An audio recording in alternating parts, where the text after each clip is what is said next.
السلام علیکم۔ کراچی میں خاتون کے مبینہ اغواکار کی فائرنگ سے پولیس اہلکار شہید، ملزم سابق ڈپٹی کمشنر کا بیٹا نکلا۔ دل کا خیز انکشافات۔ کیا آپ حالات حاضرہ سے آگاہی حاصل کرنا چاہتے ہیں؟ خبر کے پیچھے چھپے اصل حقائق جاننا چاہتے ہیں تو ابھی سبسکرائب کیجئے جلمل پاکستان کو اور ساتھ ہی گھنٹی کے نشان پر کلک کر دیں۔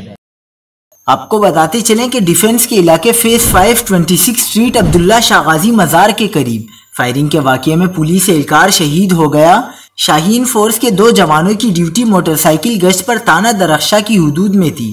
خیابان شمشیر سگنل پر قریب سے گزرتی کار سے خاتون کے چیخنے کی آوازیں آئیں۔ خاتون کی آواز سن کر شہید اہلکار عبدالرحمان نے گاڑی کا تعاقب کیا اور اس نے عبداللہ شاہ غازی مزار کے قریب کار کو روک لیا۔ گاڑی رکنے پر کانسٹیبل عبدالرحمان اگلی سیٹ پر جا کر بیٹھا اور خاتون پچھلی سیٹ سے اتر کر بھاگ گئی۔ تلخ کلامی کے بعد کار ڈرائیور نے پولیس اہلکار کو گولی مار دی۔